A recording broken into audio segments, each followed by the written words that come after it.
You can also choose a specific part of the video to import to the timeline. Like this, we can double click. This is our video and this is our sequence. It's called sequence. When you drag and drop this here in the timeline, it's called now sequence. So if we want to choose a specific part of our video to import here, not the whole video but a specific part, we can double click and here is our video.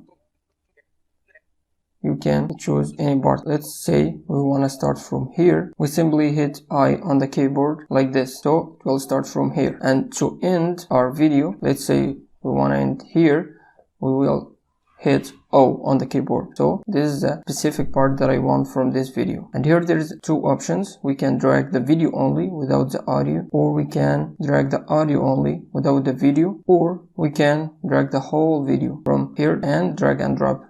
This is our specific part that we have chosen.